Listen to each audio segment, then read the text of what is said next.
Hey, good morning guys. Welcome back to Letsvette. I am Brandon, and as always, we are here at C8 Corvette in Atlantic City. And today we are joined by Jeff Z51. Jeff, thanks for being with us today. My pleasure, Brandon. Happy to be here. So what are we talking about today? So we're going to talk about Z51 versus non-Z51. A lot of folks will ask, hey, what does it include? What does it not include? Do I need it? Do I not need it? So we'll take a little bit more of an in-depth look at a non-Z51 car versus a Z51 car, because everybody uses their car a little bit differently, and this hopefully will explain what some of those differences are, and you can make your informed decision as to whether or not you think Z51 is something for you.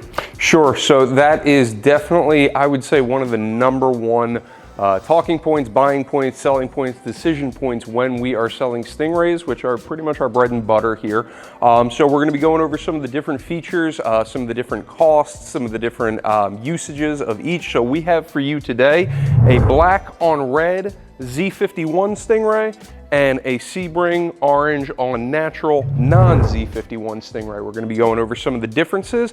And first of all, for the price point, the entire Z51 package, which we will be covering for you what it includes, price point, oh, there we go. Price point on the Z51 package is $63.45, and kind of itemize what's on the window sticker. And these are some of the points that we'll dive into a little bit of each of these.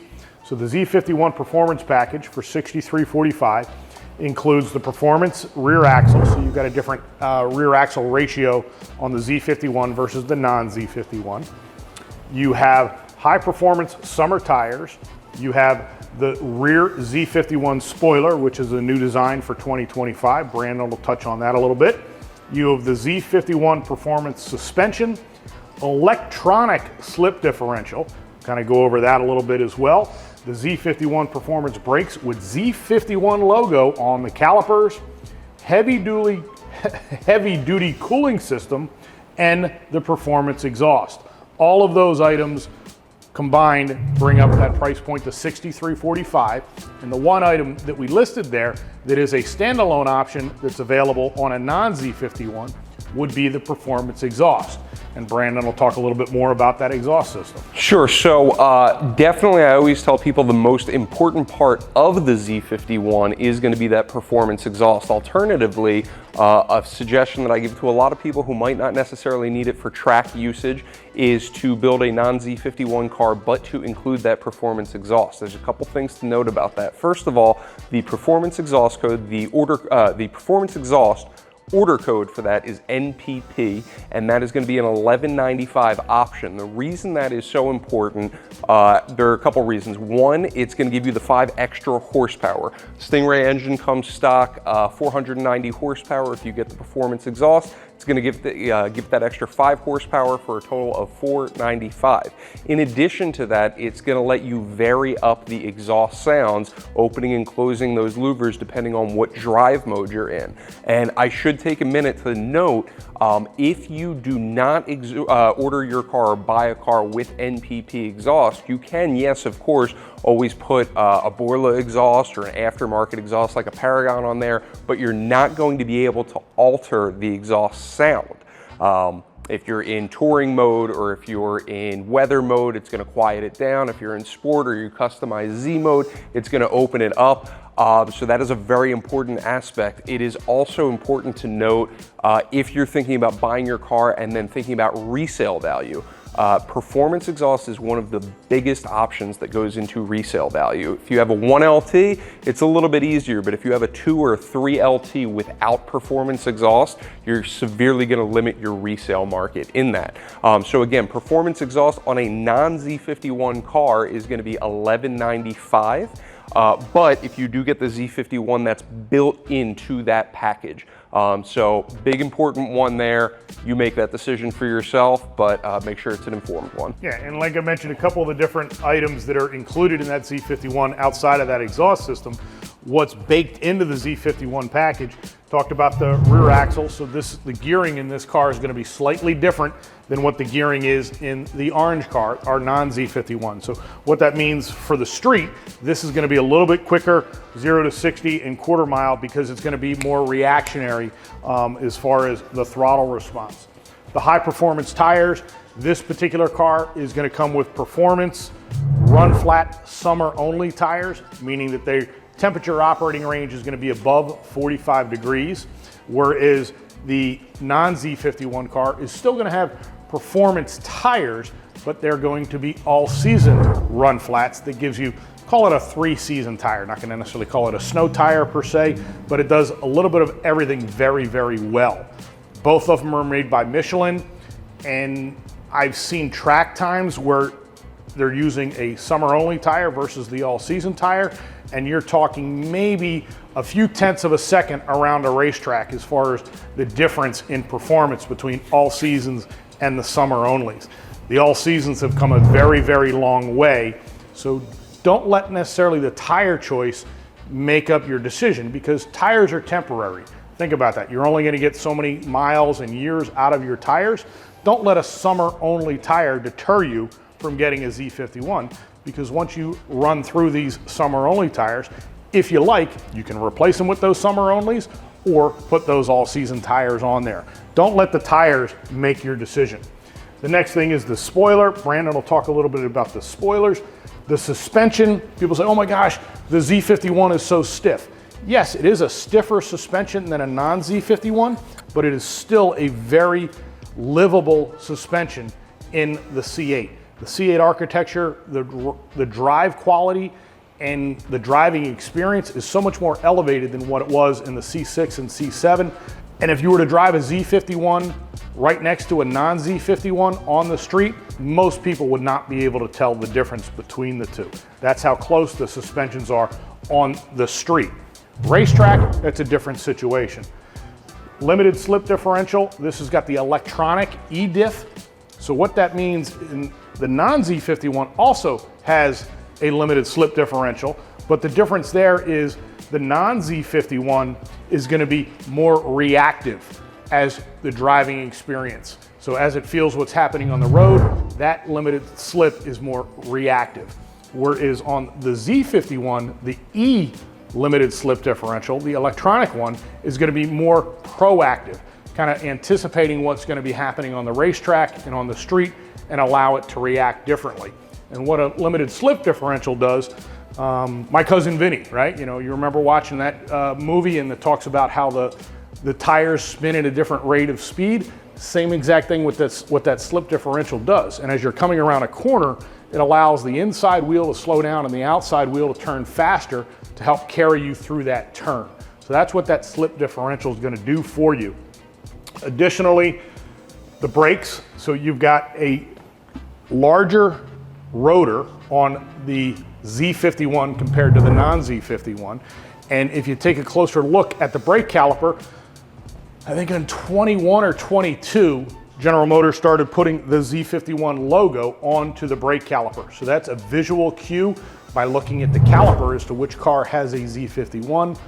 Also, the steel rotor on the Z51 has a coating on it. Not sure exactly what the coating's made out of, but what that coating does is when it comes in contact with moisture, either rain or washing your car, will produce some light surface rust on that rotor. So if you walk up to a car and say, oh my gosh, the rotors are all rusted, it's just light surface rust from that coating that's on the Z51 rotor. If you look at a non-Z51 rotor, you're going to see a bright, shiny steel rotor because that does not have the coating on that particular device. Caliper, exhaust, and that really kind of rounds out the differences on a Z51, what's baked into it outside of the additional cooling and additional cooling ducts for the brakes. So that's something that we here at the dealership, there'll be a bag of parts in your car. They're auxiliary brake ducting for track use. Now these, if you've ever seen the underside of a C8, it's very covered up, if you will. And that's for airflow, because you've got airflow going over the car and you have airflow going under the car. Well, with a lot of this, call it sheet metal on the bottom of the car, making it a flat surface to allow the air to go over that very smoothly, helps with aerodynamics. The auxiliary brake ducting, we do not install that here at the dealership because it hangs below that sheet metal, if you will, and allows for additional air to be routed into your brakes for racetrack use. So again, those ducting pieces hang down a little bit too low for normal street use, but for use on a racetrack, they're indisposable because it helps get that cool air onto your brakes. Yeah, guys, and one thing I wanted to touch on really quickly, Jeff went over the tires. One of the questions that we get asked all the time is, hey, can you swap the tires out? I want a Z51 car, but I want all-season performance tires as opposed to high-performance summer tires. The short answer is yes, we can swap them out, but it comes at a cost, and the reason being, we have plenty of people who order Z51 and want all-season tires, but we have nobody who really orders a non-Z51 car and says, hey, can you put high-performance summer tires on that? So if we did, you know, an even swap, or if we bought back high-performance summer tires, our service department would be overflowing in high-performance summer tires. So just one of the questions we get asked all the time. Yes, we can swap them, but it is at the cost of those tires and the labor to install them. You would, of course, get your other set of tires that you'd be able to keep as well, but that's just an FAQ. Now, actually I would say probably my favorite part of the Z51, and especially for 2025, this is probably my favorite addition or change for the 2025 model. There used to be a different styled spoiler for 2020 to 2024 on the Z51 models, and we have since sold all of ours, so we don't have any on the lot right now. However, I love this new Z51 spoiler. A lot of you guys, I think, saw it in my very first video when I went over what's new for 2025. Love the lines in this, love how 3D it is. Now, there's a couple things to note here. Previously, we used to have a ton here at Ciocca. We used to have a ton of what we called takeoff spoilers. So somebody would get a non-Z51 car off the lot and they'd say, hey, can you put a Z51 spoiler on it? We used to be able to do that because we would have so many people taking off the Z51 spoiler and putting a high wing on. So we had a lot of leftovers. However, one of the changes that this has made, I said it before, I think this is the perfect balance between the high wing and what you see here, the low profile spoiler, which I do also love. However, because this is such a great compromise and so stylistically close to the high wing, we don't really have any takeoff Z51 spoilers anymore because very few people are taking this off to put a high wing on. So now, I mean, could there be a couple exceptions in the future? Maybe, but as a general hard and fast rule, the only way to get a Z51 spoiler is going to be to get a Z51 car for the most part. But do love this spoiler. I love how 3D it is. I love the aggression that it gives without being overstated, but alternatively, a great move for a non-Z51 car. I do love this low profile spoiler. This one is in carbon flash. You can also get it in body color. That goes for both spoilers, but two different options. And then of course we have the high wing installed as well. But that is going to be a very definitive mark of the Z51 package. In addition to that, granted, both of these have front splitters on them right here. You can see slightly redesigned, barely noticeable for 2025, but it does stick out a little bit further. This is a 3-piece plastic front splitter. That is going to come with Z51. It's also going to come with the TVS low profile spoiler as well. Alternatively, if you get neither of those, you can get a car without a front spoiler. That's going to change your ground clearance just a hair, but either way, not a huge deal. We'll get some B-roll footage of that to loop in so you can see the difference as well. And Brandon, just a quick little plug for Zippy's Garage, talking about the different spoilers. I recently did a video and the title of it was called Spoiler Alert. And it kind of went over all the different spoilers that are available across the Stingray, the E-Ray, and the Z06 profile. And just on a note, Brandon talks about swapping out the different spoilers. On the Stingray, the mounting locations, they're drilled from General Motors. And the mounting locations, whether you're doing this low profile spoiler or this new Z51 spoiler, or quite frankly, the pre-2024 Z51 spoiler, they all have the same mounting locations. So that's a question that Brandon and I will get quite a bit is, are the spoilers, can they be swapped out across different cars? And the short answer is yes, And like I said, there's 2 bolts here. There's actually 6 bolting locations for these spoilers. So to Brandon's point, yes, these spoilers can be swapped out across the different Stingray models. And then just a quick little note, Brandon's talking about the TVS. That's the option code for the low profile and front splitter on a non-Z51 car. And what the front splitter does, like I said, it's a black plastic textured material, and it's 3 pieces. So if you were to damage this front corner here, you're only replacing 1 piece.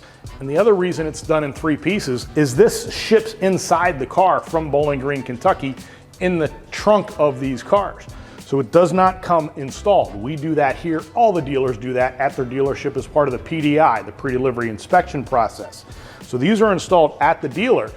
And I recently had a customer who bought a Z51 car, loved the painted side skirts that are on the car, and he wanted to upgrade to, this is painted black. His car happened to be black, so he upgraded his side skirts as well as the front splitter to a fully finished painted piece, and that is the General Motors ground effects kit. Brandon and I will get the part number here, but it's about a $7,000 kit because it is true carbon fiber, but it's painted.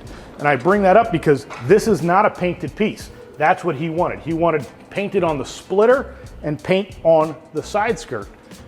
Conversely, another way to get all of that to match is there's an option code for the black rocker panel extensions, and what that does, we'll take this piece here.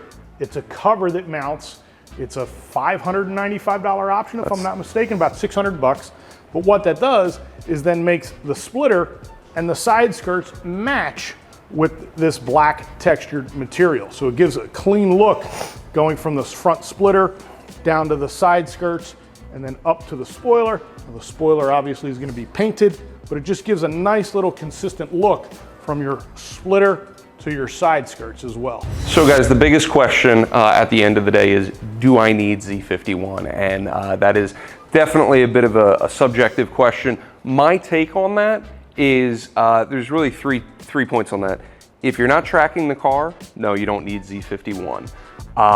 If you really want that rear spoiler, which I'm not gonna lie, I love, so I would be very tempted to do, that might be a reason to get Z51, but you gotta ask yourself, is it worth the price tag? And then lastly, if you want the most loaded up window sticker at Cars and Coffee or at the car show, that might be another reason. But my short answer is, if you're just daily driving and cruising it, I don't think it's necessary. A one, that's a different one for you to weigh out. Jeff, what do you think? Yeah, so I mean, Z51, again, it's, if you're gonna track the car, and when I say track the car, meaning consistently, probably doing, maybe a half a dozen to, or more events per year, then absolutely, positively get the Z51 package.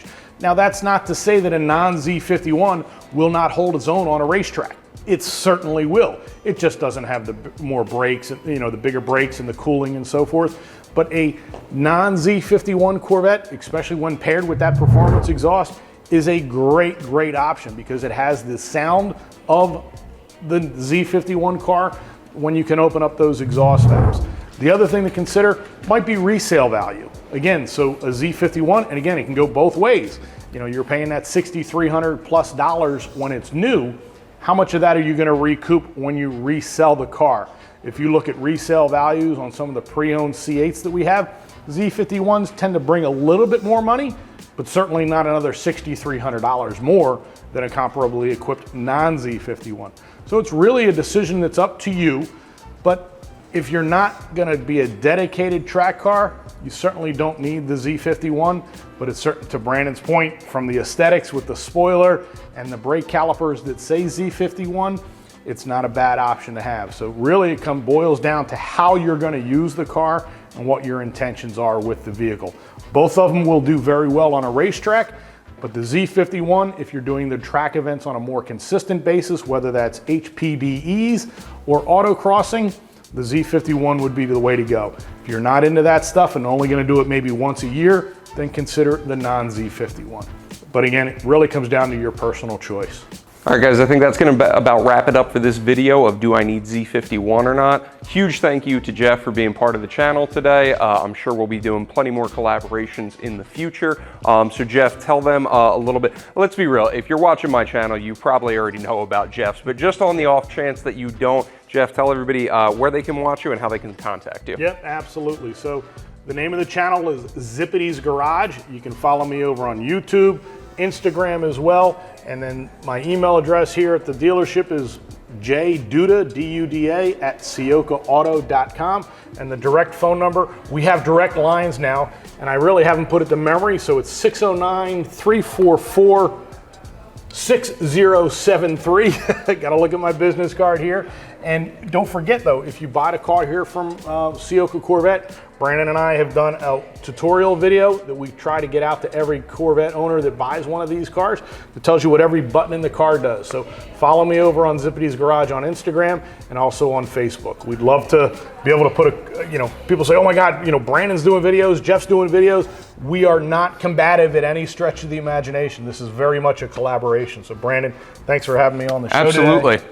Yeah, guys, Jeff, if you don't already know, Jeff's part of the reason that I got into the YouTube space. That tutorial video that he's talking about, that's the first video that I ever did that we did together. So huge thank you to that and to Jeff for being here. As for me, as always, you can contact me by email at bnewberger@siokaauto.com, or the best way, which is getting loaded up lately, but I'm thankful for it, is by my cell phone. You can contact me directly at 856-534-4006. Give me a call, give me a text if you're looking to buy something on the lot, if you're looking to build, if you have purchasing questions, whatever you need, hit me up.